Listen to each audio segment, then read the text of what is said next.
everyone, it's Sasha here, and today I wanted to talk about books. Surprise. So, due to a series of unfortunate events, I am now having a lot of time on my hands to be able to work on this podcast. But I'm going to see it as a blessing in disguise rather than, you know, a foreboding set of events. uh, I will say this that if you want to support me and the work that I do, I have a Patreon and I have a GoFundMe, and all of the links to all socials and all that good stuff will be in the description. But today's podcast episode, I want to talk about resistance as reading, or reading is resistance, whichever way you want to phrase that. And I know that that might seem a little confusing, I guess, to some people because when I do talk about it, when I find another book lover, they totally understand. But when I find those that they may enjoy reading from time to time, but they're not like they don't consider themselves like a reader, even though they do read, and that still baffles me because like if you read, you're a reader. But anyway, so I had the opportunity to show some of my art, some of my some of my art over the 4th of July weekend at a pop-up art gallery, and they wanted to ask me to bring some of my uh, art as resistance, activism art, if you will. And so I did, and it was about banned books, my collection called Banned Books on the Brain, where I painted some artworks that are all named after because they were inspired by my feelings toward banned books or just banned books that I have read. And it got me to having a lot of different conversations with a lot of different people, and mainly around, activism art, but activism reading as well. And if you know anything about me, you know that activism in any format is really important to me. Unfortunately, due to issues, I can no longer really do a lot of marching and protests like I once was when I was younger, and it sucks. But I have found alternatives. I have found ways to uplift those that can go out, and ways of uplifting others that are like me that can't physically participate in those actions. And one of those is encouraging people.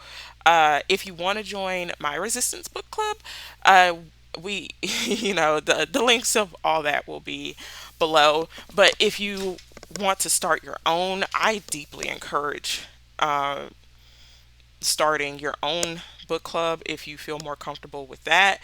uh, just whatever you need to do. If you are not able to go out, do it. If activism art is your thing, I would say do that as well. But today we're going to be talking about reading against the machine, which is a phrase that I probably did not coin, but it came to me while I was working on an actual art project. And it's like I like that, reading against the machine. It's a play on Rage Against the Machine. If you didn't, yeah. Anyway, so what is resistance reading? Well, the thing is, the machine, which is usually the regime or usually the government. Pick a government at this point. Like, it's not, this isn't just a US issue. Like, this is a world issue. But resistance reading is making sure that you read, because a lot of authoritarianism revolves around the lack of education and the lack of knowing. And what they put in front of you is the only thing that you need to know, and you don't need to question it at all. If they tell you, pulling from 1984, I want to say 1984. Or is it Brave? No, yeah, 1984. If they tell you that 2 plus 2 equals 5, you better say 2 plus 2 equals 5. No question, no doubt, nothing of that. No, just, they don't want you to have a thought in your damn head. And reading goes against that. Reading puts thoughts into your head. It makes you question. In some cases, it makes you feel and know that you're not alone, because a lot of things that we are going through have already happened to other people, unfortunately. No matter if it's personal issues, political issues, they've happened. And there are ways that people have dealt with it, addressed it, and a lot of these people in power don't want you to know about those things. That there are other people that have dealt with this, and they know how to fix the problem, or at least better the problem. And that is the reason why, there are all these book bans that are going on, because there are a lot of people that they understand that books can help people work through problems, even when they might not have a community that can directly help them, or they feel that they don't have a community that can directly help them. Books, in some people's cases, are their only form of community when a lot of people are at their lowest. And uh, the government wants to take that away. They want to take away any form of community and make it where you are alone, you are alone, you feel alone, and everybody is considered an other, and the other is bad. You want everything for yourself and not for the other, because who is the other? They are competition, they are the enemy. When in reality, they're your neighbors, your coworkers, possible future friends. They're your family.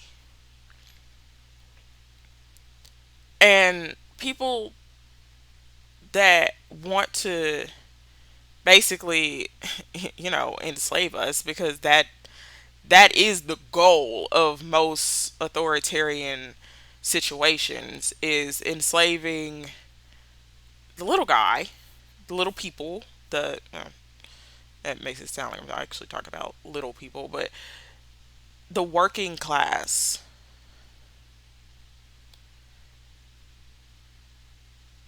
And a part of slavery is the lack of education.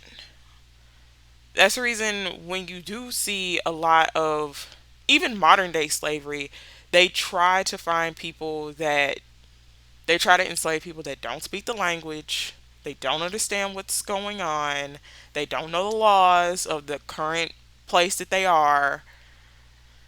It's the same thing of when it was back in the day during chattel slavery that happened here in the US, in the Caribbean, all those places where the less that you know, the less that you could speak up about it. Now, that's not true, because even with people being uneducated, not being able to read or write, people were still like, this is not correct. This is not how you treat people. People still have feelings at the end of the day, even if you can't read or write. Like, that's just point blank, period. But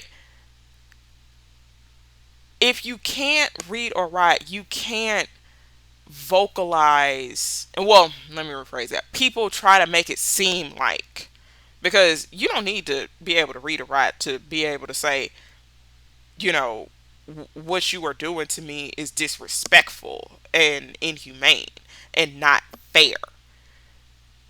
But people think that if you can't read, write, or do any of those things, that you can no longer have a say. You no longer have autonomy over yourself. Now, again, that's the reason they try nowadays to find people that just don't speak the language. Because, yeah, I can, if I didn't know how to do those things and somebody was, treating me wrong, I'd be like, hey, I don't like that. Stop that. But if it's a situation of the person can't even speak the language, that's when the real issue comes in. They can't tell anybody what's going on besides somebody else that knows that language. And 9 times out of 10, if they run into somebody that know that language, they're also in the same boat and they can't do nothing about it because they usually will not know what the hell is going on either.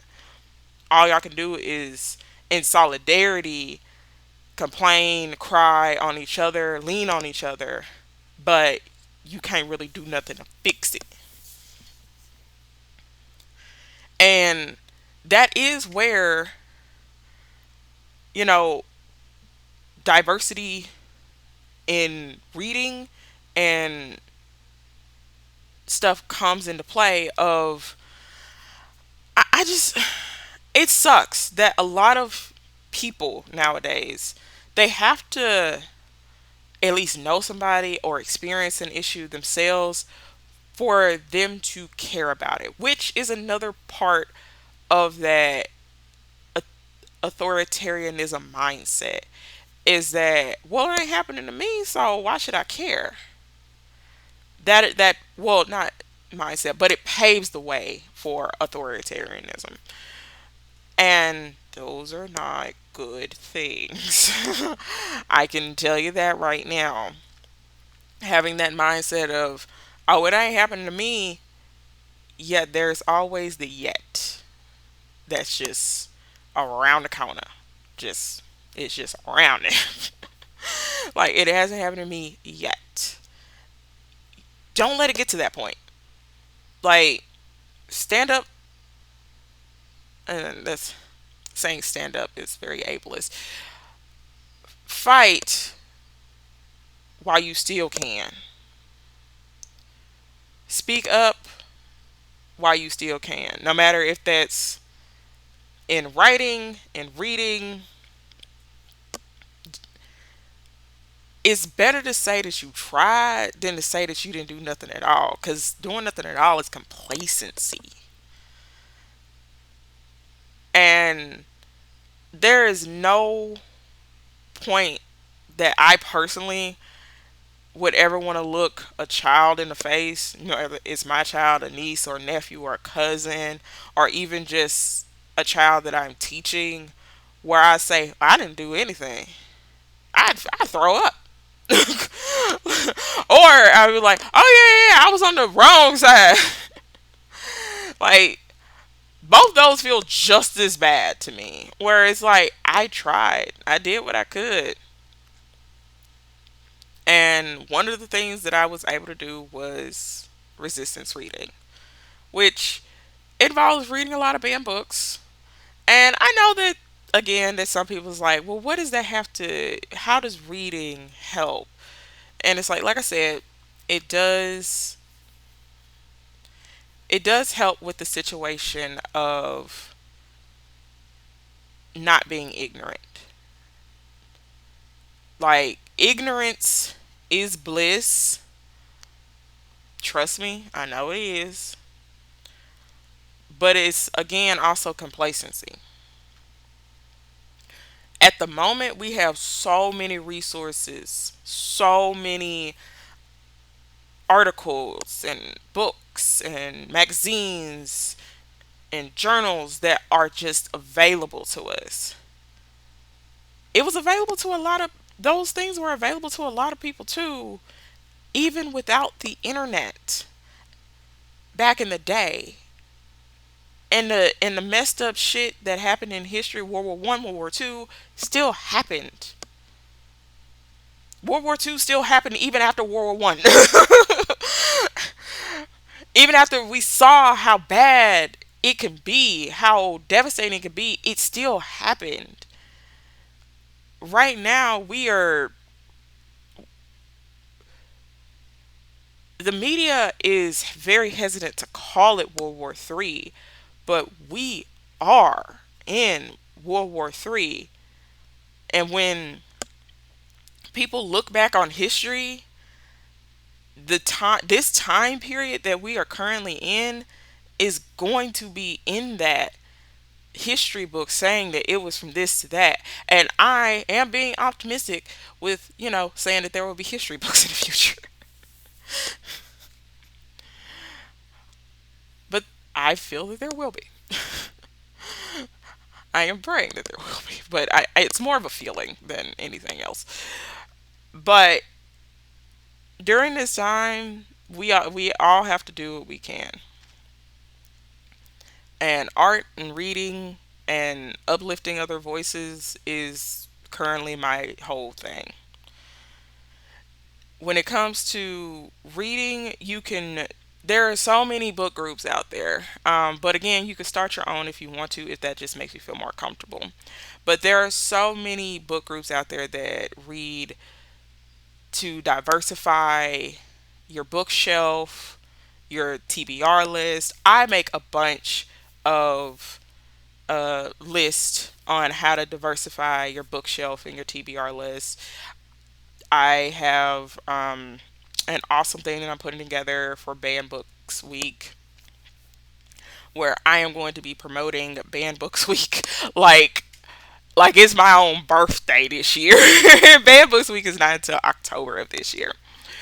If you want to join a Banned Books book club, that's even better. I know that here in where I live, that there are some private libraries that they have, and the public library have, book clubs available. That if that's one place where you're like, well, I don't know where to start, your public library usually is going to have a book club.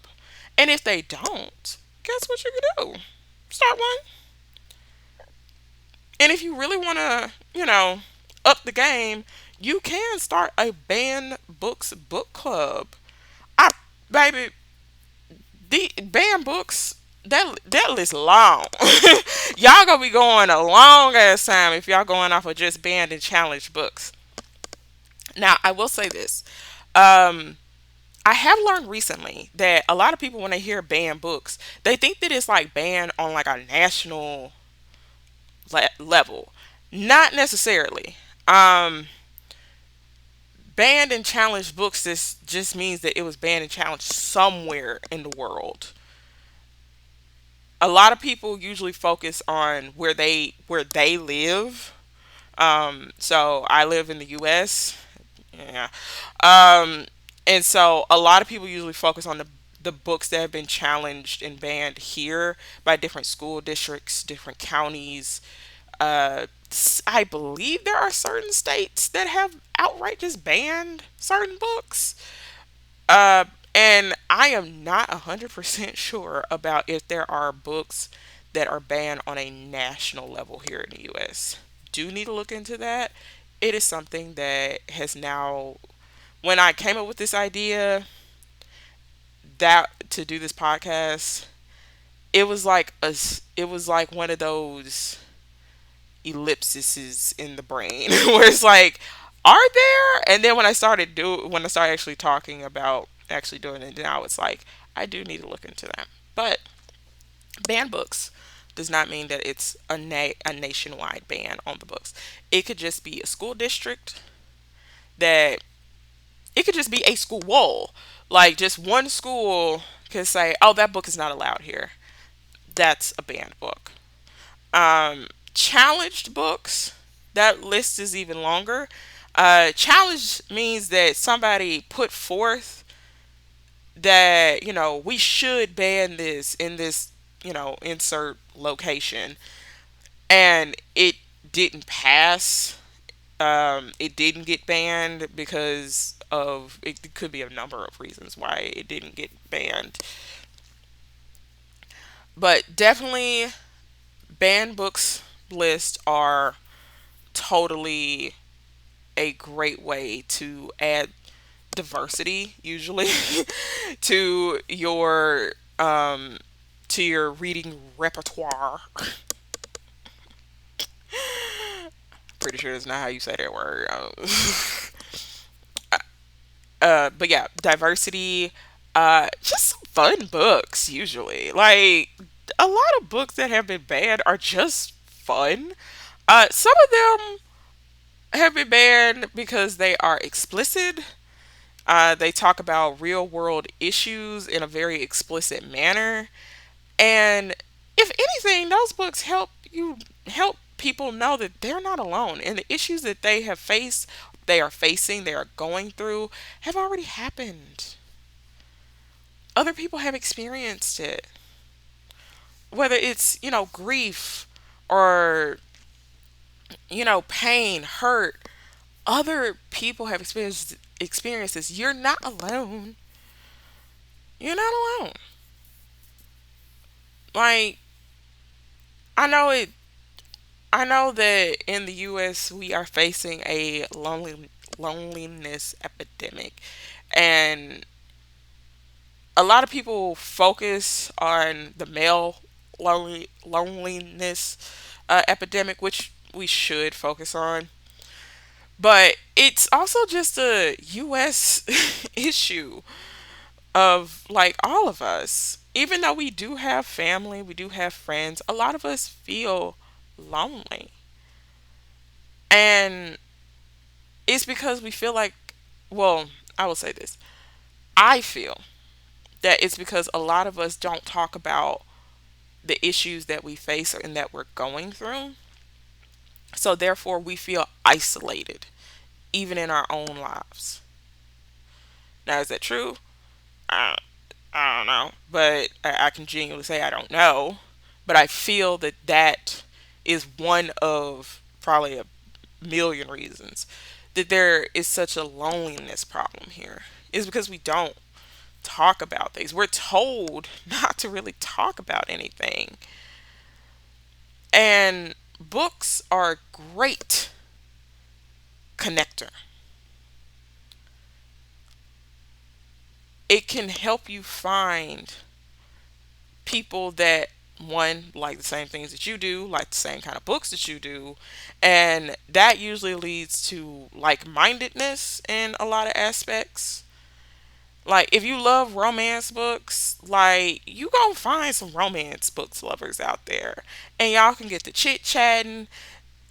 Y'all gonna eventually, probably, you could then eventually start having brunch where y'all just talk about the books that y'all read. Y'all might even, put together a romance book club that, and then boom, you got community. You got people to talk to. You got people to possibly that could possibly help you out when things get hard.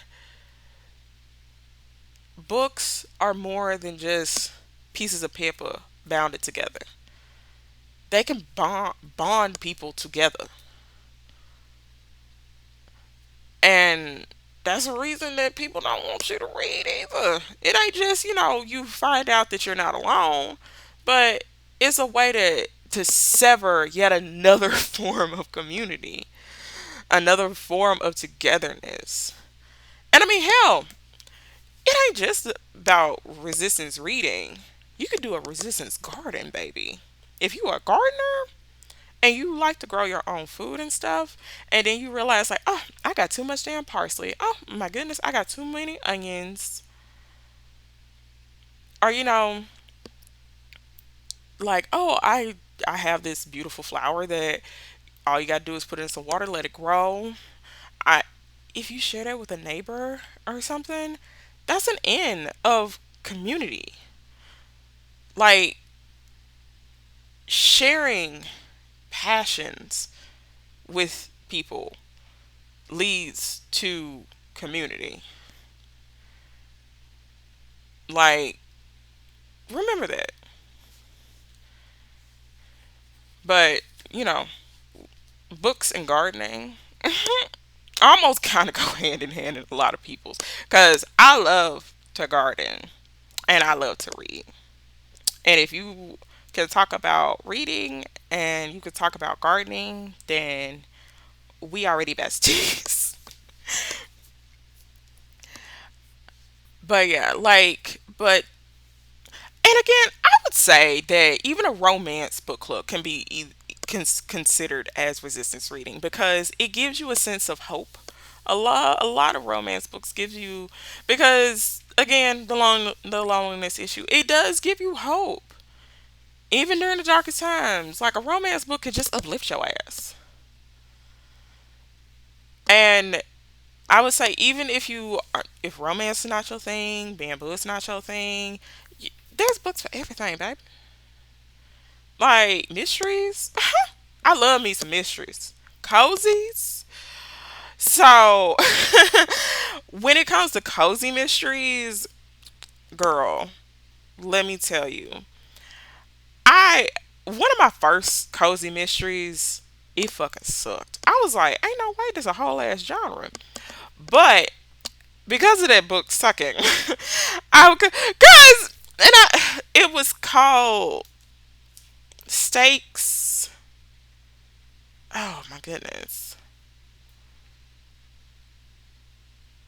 I forget the name of it. Like, well, no, I haven't forgotten the name of it. It's the name of it is so corny that it's like it's a pun. And a lot of cozy mysteries have like very punny titles to it. So it's just like, but anyway, the thing that I remember standing out with this book is that how stupid the fucking character was. And I was just like, girl, what is you doing? Why are you doing this? One of the things that happened in this damn book that just stuck with me is that this bride was sitting in her house and she went to sleep on her couch. And when she woke up, she was like freezing. There was snow. Somebody had broken into her house and opened up all of her windows and her doors. And she did not hear a damn thing. And I'm sitting here like, how the hell you didn't hear? Now, maybe it's just me. Maybe my damn windows are just loud as hell. But ain't no way you finna open up every damn window and door in my house and I not hear it. And I not hear something. I don't care how asleep I am. Or she was always just digging her nose into something where it was like, girl, you gonna get arrested. And I will say with that book, I have learned that it's not funny, but it's funny how I found out about it. I was on Twitter and somebody was like, y'all motherfuckers need to start putting trigger warnings when when the love interest is a cop. And I was like, damn, Shotty right. Because there are so many, people that have had to leave relationships with cops, whether it's a husband or just a partner. And, a lot of those situations ended badly with those people being abused or hurt. And, but there's also just a ton of people out there that, fear the police because of racial profiling, of just police going It is like, yeah, putting a trigger warning, putting cop as a love interest is definitely one of those things that should definitely be just a trigger warning.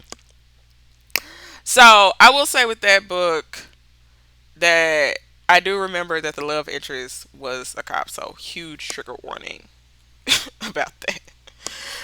Uh, but cozy mysteries, I remember reading in another book that was about using books to heal yourself, which in itself it was a cozy mystery. Uh, that mysteries, whether cozy or not, help you to kind of forget your problems for a hot minute and think about other people's problems, and then realize at some point that, damn, you know, what I'm going through is crazy, but I didn't find a dead body. It could be that. Now, if you did find one, oops, sorry. Just I would say stay away from cozy mysteries if your problem is that you found a dead body. I would say, middle grade books would probably be more of the road to go down. Very, very lighthearted books to go down. But if your problems are not that, and your problem, like a mystery book can very much help. Uh, I recently got into Agatha Christie. Girl, Agatha, Miss Christie, that bitch, everything fire. And it's just like, how is this?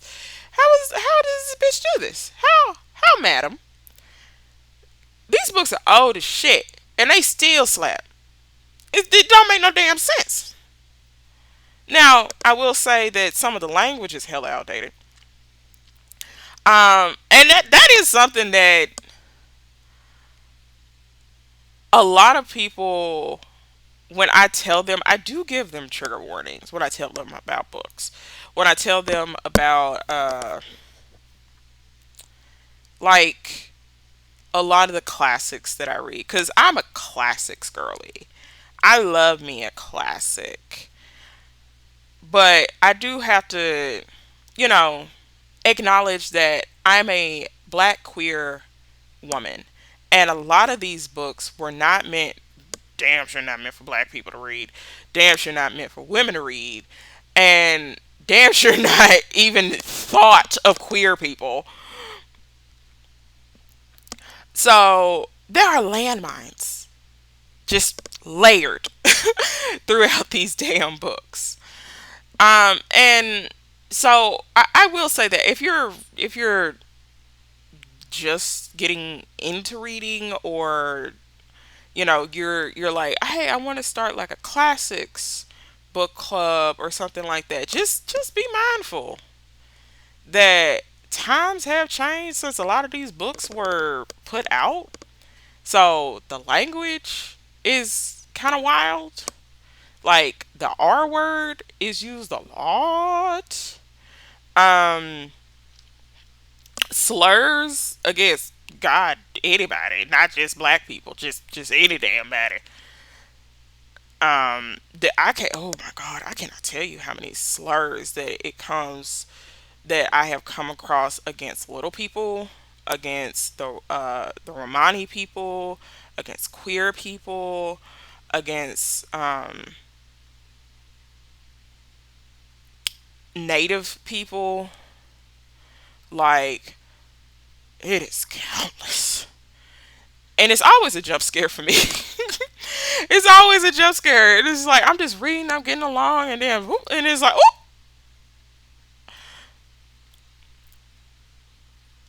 But even with that aside, a lot of books are hella good. Just if you do want to start a classics book club, just be mindful that a lot of the shit is it's outdated as hell.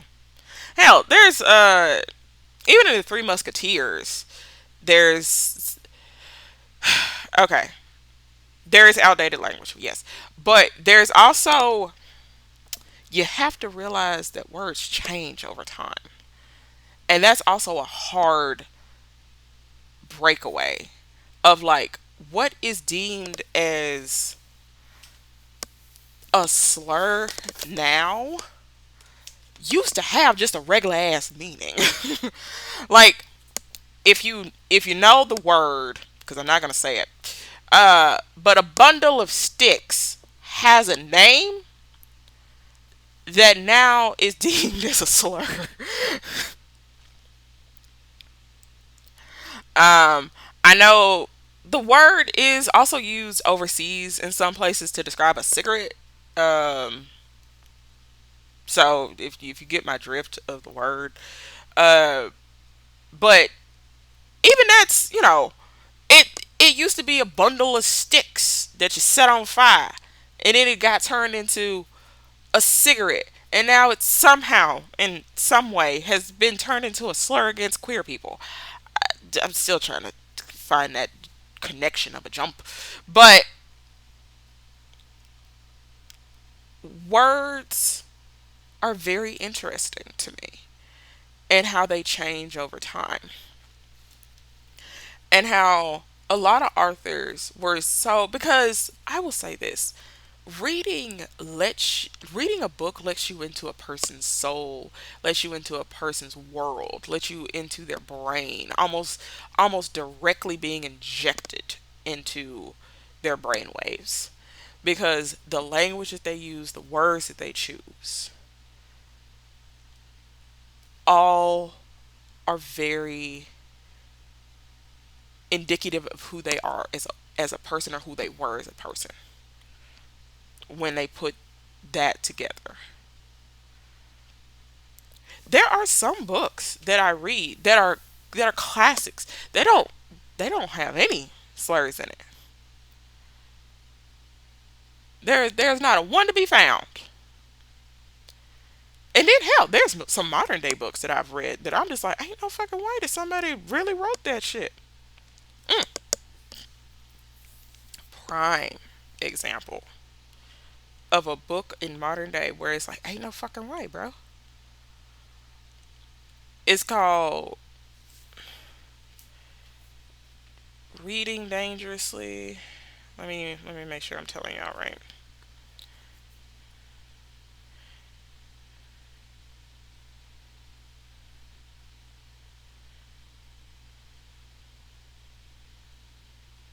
Uh, uh, yes, Reading Dangerously. Uh, no, no, Read Dangerously. That's what it's called. It's not an ing. Yeah, Read Dangerously. The subversive power of literature in troubled times. Now, I decided to pick that book up because I wanted to get something out of that particular book. It is very rare if I pick up a book and I have a goal of what to get out of the book. Usually I just pick up a book and it's an adventure. Whatever I pull from it, however I get shattered, however I get broken. Because I usually don't even read the back of books. I just pick the motherfucker up and read it. And whatever happens, happens. Whatever emotional trauma happens. Whatever, like, lessons that I learned along the way happens. But this one I actually purposely picked up, and I wanted to become a better reader as a resistance reader. And I thought that was, and it did, it really did help me. But I will say this lady, and I listened to the audiobook while I was uh, reading along with the physical book. Uh, and the author is the narrator of the audiobook. And she just says the N word with the hard ER. And she says the F word towards queer people. And she compares those words to the word bitch um, as slurs. Now, setting aside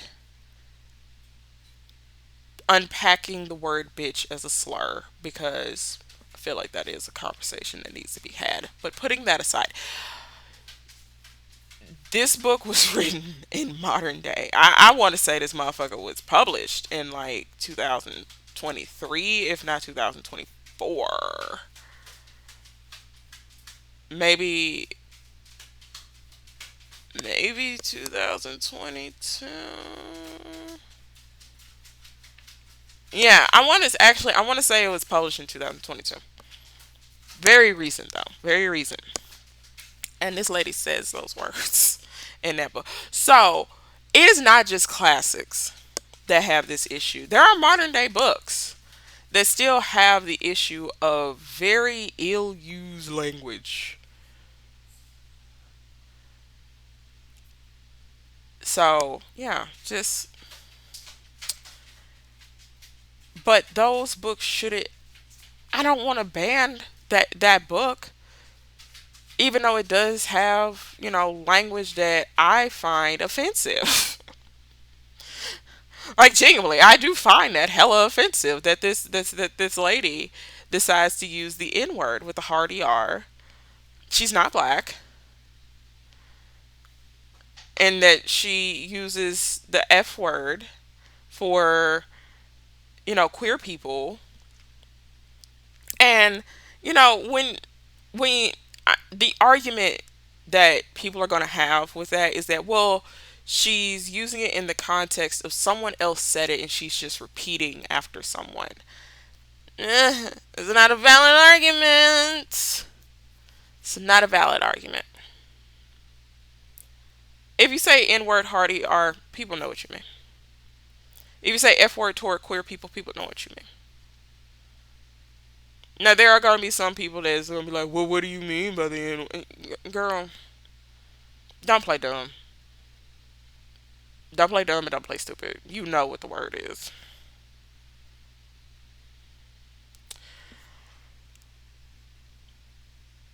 But that leads me to the circle of, like, again, I still don't want that book banned, even though it has offensive language in it. I would like to have a trigger warning on that hoe. Because I would have loved to have a trigger warning to be like, yeah, yeah, that word is said by a non-black person, and it's like, that does that. I don't. It wouldn't give me pause, but it would give me time to. It would give me notice because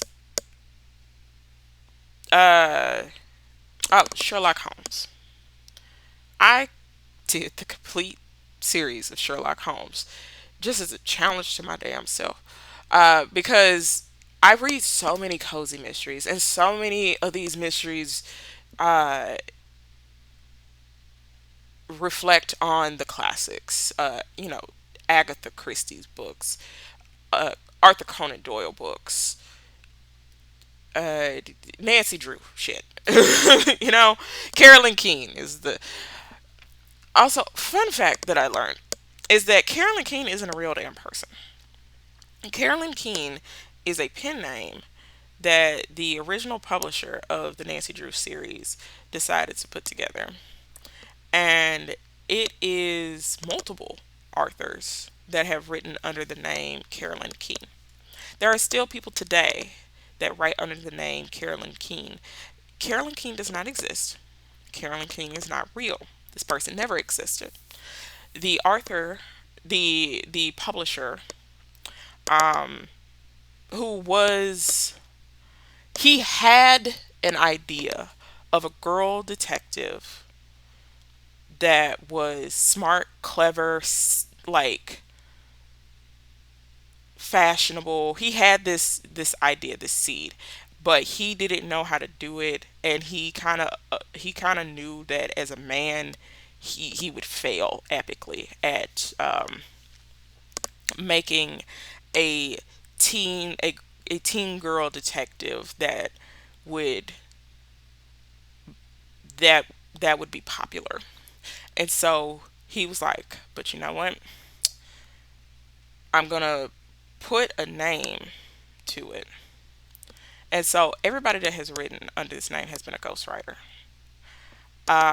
Personally, I I I don't know if I could do that. I don't know if I could do a ghostwriting.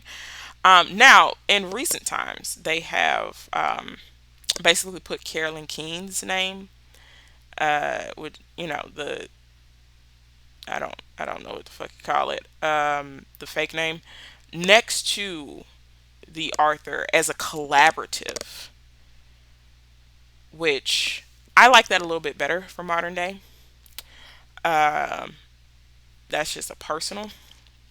But anyway, so after reading a lot of modern day mysteries and they reference the hell out of these classics, I was like, you know what, fuck it, I'm gonna read the classics. So I started with Nancy Drew. Love it. Love Nancy. Love Nancy down. I like the classics. I like the modern day ones. Hell, I even like the middle grade ones.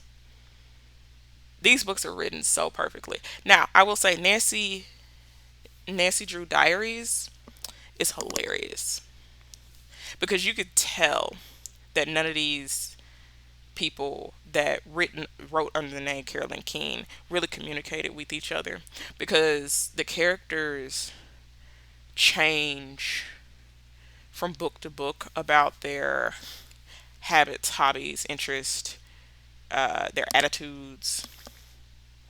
It's fucking hilarious. One of my favorites is a book that, if you were going off of the previous books, it don't make no damn sense. So,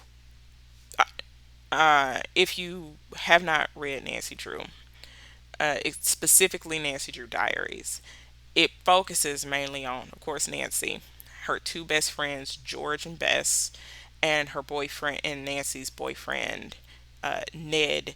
And I shit you not, his last name is Nickerson. It's fucking hilarious and sad because every time it's one of those names where I try my hardest not to have a door or a window open when I'm listening to a Nancy Drew book because there are times where she just introduces him and is like, "This is Ned Nickerson," and you know, you hit it too fast, and I just want to avoid looks and stares. I know it's my house and I shouldn't give a shit, but I do. I do. But anyway, uh, one of my favorite Nancy Drew books is one where Nancy don't do shit. She doesn't do not a damn thing, and it's everybody is so out of character. George is perceived and established in this series to be this tech nerd that hates nature. Bess is like, also George, in my world, in my head, in my brain, George is very much a lesbian. They don't want to do it. They don't want to show that in a Nancy Drew book, but in my head canon, George is very much a lesbian. Butch lesbian at that. Um cuz she's white. Uh Bess in my head canon is bisexual and just it's in canon in the book, she's this bubbly, outdoorsy, ready for anything, but very hesitant about dangerous situations. Okay? So, and of course, Nancy is just this curious individual that always finds herself in a mystery. No matter what, no matter where she go, no matter who she with, she gonna find some kind of damn mystery. So I think it's the Mystic Lake one. I've talked about this one before because it's just goddamn funny.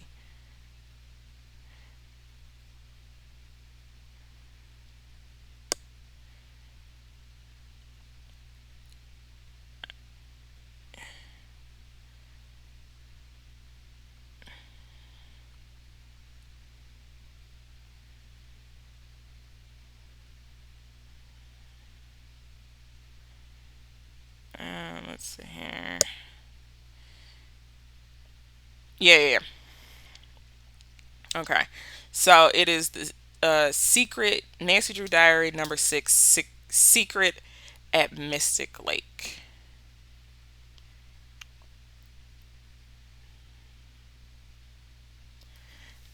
And so they go out on a biking tour. Now, one, George is the one that establishes this. That's already out of character. She's like, I want to do it. And it's like, George would never, but okay. And Bess is complaining the entire time about being outdoors and being in nature and not being able to go shopping or anything like that. Um, no, up until this particular book, Bess, yeah, she's a shopper, but it's one of those things where, are we going on a biking tour? Girl, let me go hit the mall right fast so we can be safe, cute, and comfortable. She really wouldn't be complaining unless she got something, unless she brought something that was like, I thought this would work. And this person at the store told me. Like, that's what she would be complaining about. Not the trip itself. But anyway, so they have her whining the entire time. Some shit happens. I don't want to really give away the story. I've already given it away in another one, but some shit happens, and even Nancy ass is like, "Damn, we need to call the police. This is crazy." It's fucking hilarious because it's like she just asks like basic ass questions. Like, where are we? Where is the map? And motherfuckers like, you being a nosy ass bitch, and I'm like, these are basic, bare minimum ass questions. Like, girl, if you didn't think anybody was gonna question this fucking plan, like, who are you? but but yeah, no. So I started with Nancy Drew, and then I did dove into Agatha Christie, and then I decided to just do a one shot with the Sherlock Holmes series. That was it's amazing. The Sherlock Holmes series is amazing. Again, big trigger warnings to about language and all that. If you can't tell, I have ADHD, and so that's the reason I'm all over the place with this. I'm trying to keep it streamlined. Of that, the overall objective here is just to teach you and tell you about resistance reading, which all reading is resistance reading is really the key point, and that book clubs can build community, which community is something that we all need right now during these crazy ass times. If you want to join my little book community, again, links and stuff will be below. Uh, there are so many resources out there on how to start your own book club if you want to start your own. There are also just already established book clubs out there that you can get involved with people in your community. Libraries, um, public and private libraries alike, a lot of them have book clubs. Um, I know some people, they even start book clubs at work, where they just meet up at somebody's house or at a cafe or something, and then they do their own thing. Yeah, there are so many different book clubs out there, and yeah, that's reading. All reading is resistance because you gain something and you're keeping your brain active, and that's something that a lot of people that want to keep others down hate. They hate a thinker. They hate people that want to think for themselves, or and that are willing to learn about other people's experiences and stuff like that. Diversifying your TBR list, your book club, your is very important, especially in this day and age. And it doesn't have to be, stuff that causes you distress. Because it's like I am just one of those readers where it's like if it brings me distress, you know, I can put the book down. I have actually, and that's something that I had to learn the hard way, but I did learn it. And I am very grateful that I did learn that I could just put this book down. There are three books as of right now that I have put down and I will not be picking back up. Uh, I say that now, but there might be at some point in the future where I'm like, no, I'm gonna fucking finish this book. I started it, I'm finishing this shit. I get like that sometimes, where it's just like it might take me years to get it done, but that bitch get read. Uh, but for right now, I will say that right now that there are three books that I do not plan on any time in the future going back to.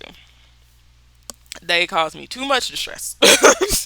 Like they cause me too much motherfucking distress and mental pain. Which is it's crazy because there's like I've gotten through The Lovely Bones, The Color Purple, The Storm We Made, all these books, all three books that I just named are they got some rough topics. And I mean rough. Like it is it is insane how explicit and how kind of earth shattering the topics are. But I got through them. And I learned a lot along the way about myself and about how I should treat other people's stories, and how I should have a more open mind about just different topics. It I came out the other side a better person. But those three books that I at the moment I'm like I don't think I would ever go back and finish them. Weirdly enough, I will say one is a R.L. Stein collection, and the reason that it's a hard read for me is because I'm an adult. Like I feel like kid me would have just breezed over this shit, but adult me is like I ooh this is such a rough. Okay, so it's the very first book, the very first story in the series too, in yeah in the book.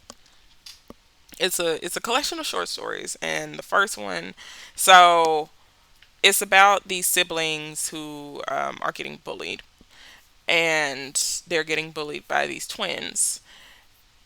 And the dad is like, they're basically like, oh, well, they're having a rough time. Like, be better than them. The typical parent shit. Um, but it gets to a point where the boys break into their home. Like the bullies break into these children's home with their parents while they're asleep. And one of the boys is in the little girl's room. And like the parents are very nonchalant about the shits. And I don't like that. I just as an adult, I don't like that one damn bit. Like there's a thing of like, oh, be above it all. And then there's these children. I don't care. I don't care if they're middle schoolers or whatever. They broke into my home and they were in both of my children's rooms. But a a teen boy was in my daughter's, who I don't think she's a teenager yet. I think she's, but a teen boy was in my young daughter's room. Now, The children were in both the kids' rooms. It was in the brother and the sister's rooms, and I'm gonna be mad regardless about someone entered into my home to harass my children, and now my children don't feel safe. Uh, but the simple fact is that the these children were in my daughter's room. I don't give a fuck about that be above it shit at that point. You no.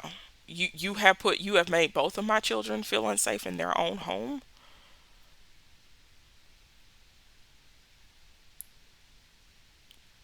and you have also been in my daughter's room alone doing I don't know what.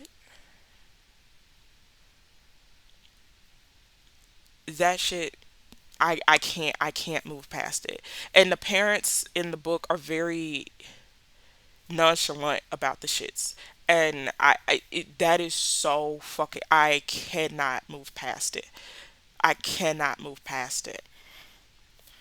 Again, if I was a teen or even younger, like a middle schooler, I know for a fact that that part wouldn't even phase me. I would have been like, well, that's parents or some shit like that. But as an adult that has been in charge of children, that has cared for children, um, that it's so hard to move past. There's several books, several other stories in this collection, and I it is so hard for me to get past the first one because of that. Like again, I know this is a kids book, but ooh wee. And I will say that for a lot, because one of my goals that I did have at one point, and I am actually probably going to just cancel out this goal, was to read the entire Goosebumps series. I'm I'm not doing that. um, I will probably read the Fear Street series, but the Goosebumps series, not so much. I was very excited when I started that journey, and that journey shriveled into flames because of a lot of activities that the parents were doing, did in the books, that it upsets me as an adult. Like the very first one, Welcome to Dead House. I did not read that when I was a kid. So, I'm reading it first time as an adult. And the little girl is standing there talking to her parents and shit. And they just brought this new house. And she looks up and she sees somebody in the window. And she's like, hey, dad, there's someone in the window. And the dad is like, oh, you're just seeing shit. And it's, not in that language, but, just basically, you're just seeing things. You're crazy. And it's like, personally, if my child tells me that, hey, I see someone in the window and we just brought a house, the first thing that's going to come to my motherfucking mind is that my child is telling the fucking truth. And that, oh, because this house may have been abandoned for a short amount of time or even a long amount of time, that neighborhood children are probably, have snuck into the house, have learned how to get into the house, and therefore we need to do a sweep of the area, whether it's me and my partner, or I call the authorities so they can do a sweep of the house just so my child and me feel safe. Uh, that to me is the normal response, and not looking your kid in the eye and being like, oh, you crazy little girl, there ain't nobody in that damn house. It's a house that's been on the market and been on, the market for a while.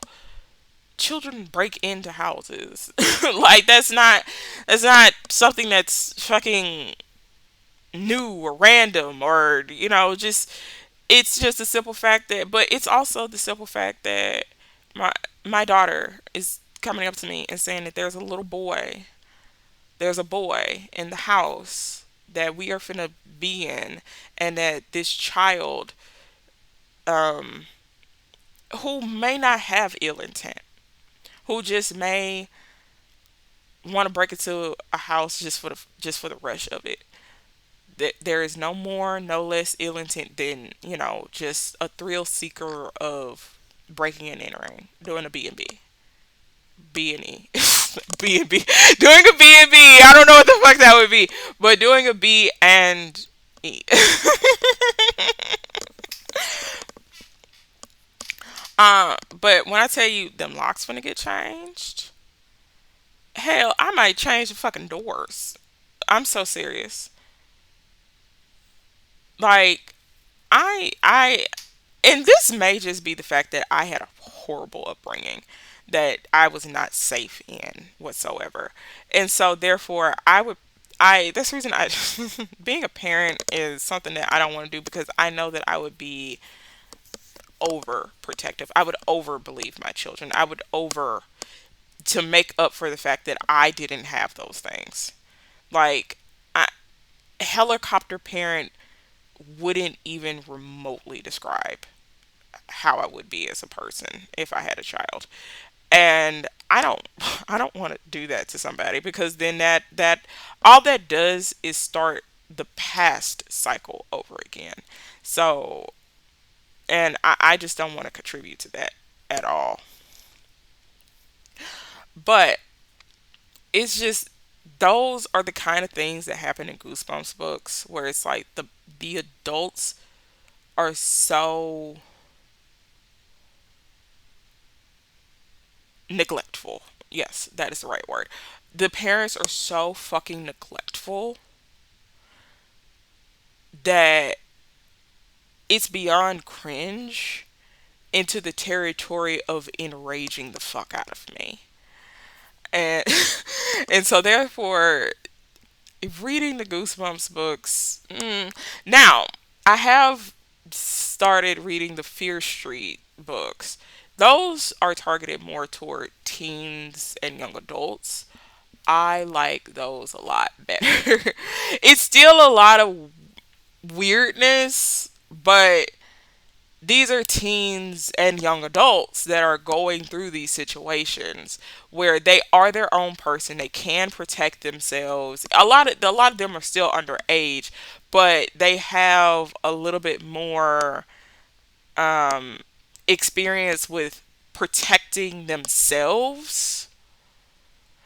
Whereas in the Fear Street, I mean, rather than in the Goosebumps series, where the parents just don't give a shit about the safety and health of their young children that have yet to really experience life and the trials of that life. And it's just so fucking upsetting.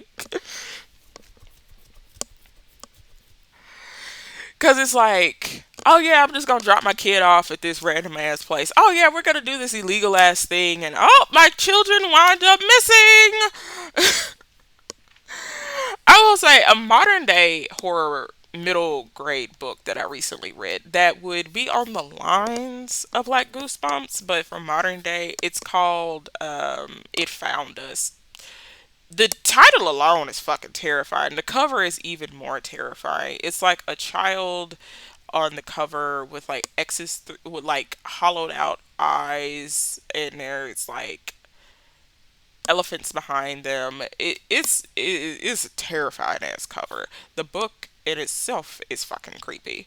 Uh, trigger warning, clowns. Like trigger warning, the circus. Um, and It Found Us terrified the fuck out of me. It's a middle grade book, but their parents did not motherfucking play in that book. I could tell you that. When something went wrong in the community, girl, that shit was on lockdown. Like, their parents was like, One child has went missing. None of y'all motherfuckers need to be out alone. None of y'all motherfuckers need to be out past dark. I need to know where you are at all motherfucking times. We have modern day technology. Have your cell phone on you. You need to go. You need to tell me where you're going, and I know how long it takes for you to get from point A to point B, and if and from B back to A. And if something happens in that, I'm coming looking for you. Don't nothing like them parents in that community. That's that. Now them motherfuckers was on it. I will say that one made me very proud that the author of that has seen a change in the response to the health and safety and security of children, because the if you are to compare, I just did comparing a Goosebumps book to a modern day middle grade book. Another modern day middle grade book that I've read that's a horror. It's called Jasmine is Haunted. Now that was a little tricky, but I will say that the mom did her best. She was she she she was kind of the middle of a Goosebumps parent versus a modern day parent, if that makes sense. Where it was like a bunch of deny, deny, deny, but at the same time, I want to keep my child safe no matter what, even with me trying to deny, deny, deny. Now, Goosebumps parents is just deny, deny, deny, deny. Fuck you, deny, deny, deny. Like it's like I don't give a fuck what you saying. Like you just making shit up. But like that's what that's like the difference. Is like I've read modern day middle grade horror books because one, that's really all my brain can handle. Like I told you that the middle grade book scared the shit out of me. Uh I don't It's really hard for me to like read a horror book that's for adults. Now, one that's for young adults is pushing it, but I can deal. But like um just a horror. Now I've read some slashers that are for adults. No, actually, no, those were young adults too. Hmm. Hmm. But yeah, I've read some slashers that are considered, horror.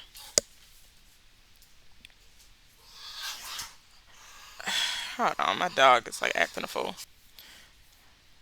Anyway, sorry about that. My dog, she sleep in her little bed, and the cat is like playing with the bed, and Binky is not happy about that. And so therefore she's growling because she's like, somebody's messing with me while I'm trying to sleep, mom. It's like, you're fine. You're fine. You'll live. I promise. Anyway, so yeah, it's just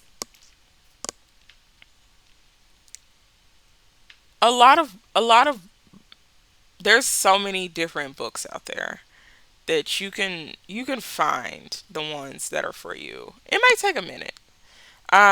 Last year, no, not last year. Oh my goodness. 2021 was nowhere near last year. Anyway, 2021, I went on like a reading journey of like trying to find out who I was as a reader. And I found out a lot about myself. A lot about me as a person, a lot about me as a reader, a lot about me as a partner, a lot about me as just a person existing. Um, you're this is not saying to do that. Like, it's like, I'm not telling you to do it. I'm just telling my story, um, and my book journey. But I realized that, you know, reading is can be and is bigger than me.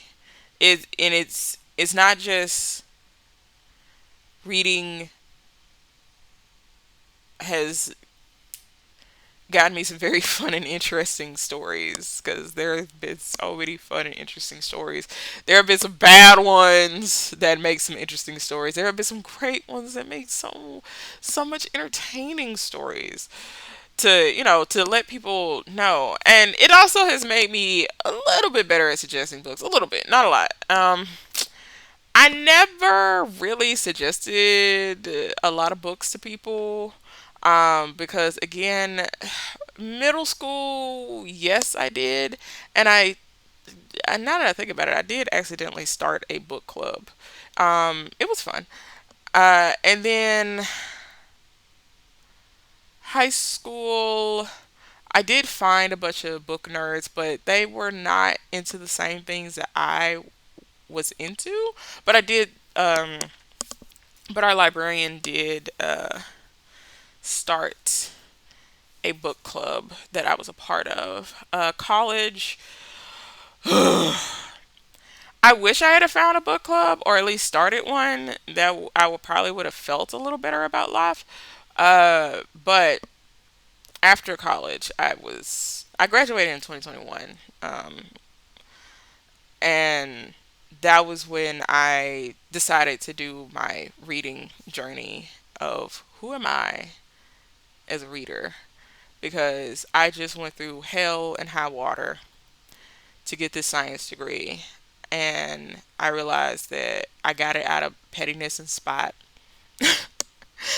Like, I really wish I could say I got my degree because it was like kind of a passion, but it was more to prove a point. Went to college just to have housing. Just to be honest, I was unhoused when I graduated high school, and the only place that I knew that was going to guarantee me food and a roof over my head was somebody's school. So that's the reason I took my ass to college, was to have a secure ish roof and shit over my head. Um, got some scholarships to help out, but I knew that I was gonna have to work, and I did, and all that good stuff. And then, once I finally got my degree, I realized, like, damn, this is not what I want to do. This was just truly, truly out of spite. Because I got, I'm an agricultural major, or was an agricultural major, and I got my degree because I originally went into accounting because that was what my family wanted me to do.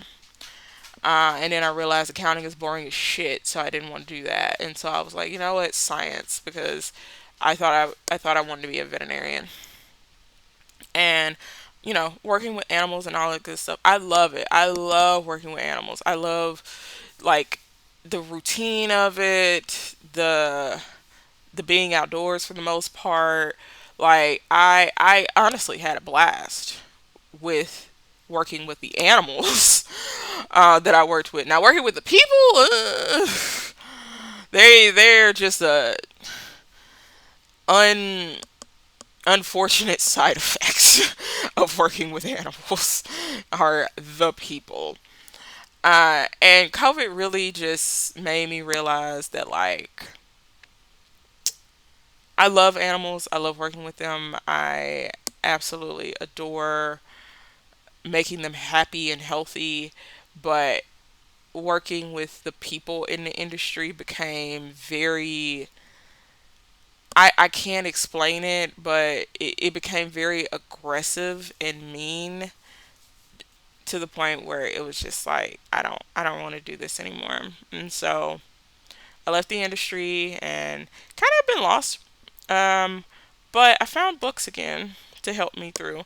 Well, not necessarily again, but I had been reading since 2019. I had stopped really reading for pleasure in 2015 and started back up reading for pleasure in 2019, and really just wanted to get to know myself since so much time had passed in between. Uh, and that's the reason I went on my reading journey in 2021 of just reading any and everything to see who I was, what I like, what I don't like. Uh, and then it made me realize that I am very happy that I have my agricultural degree. I can genuinely say that I am happy that I have my agricultural degree. I don't think I would have actually finished if I had went into English, because I don't feel like that would have motivated me enough. I don't feel like I would have been told I can't if I had went into English. A lot of people would have supported me, and then I just probably would have gave up. Uh, wow. I know that that's like the opposite, right? Like it's just like if somebody supported you, shouldn't you? And I would have been like, too many people root for me. Fuck it. But but in STEM, it was the odds were against me, and so many people told me that I should give up and quit, and I just wanted to prove them wrong. So I did. I mean, hell, there is people, a lot of people that told me told me the odds are against me for a lot of different reasons of things that I have accomplished. So, and things that I will accomplish. So, it is what it is. But anyway, that is me and my silly little rants about resistance reading. And I hope that y'all enjoyed this. I had fun talking to y'all about everything, but I really do hope that this helps, and I will probably be posting way more often. I don't know will they be this long. I don't know will I be this ranty. Will they be set up in a structure that makes coherent sense?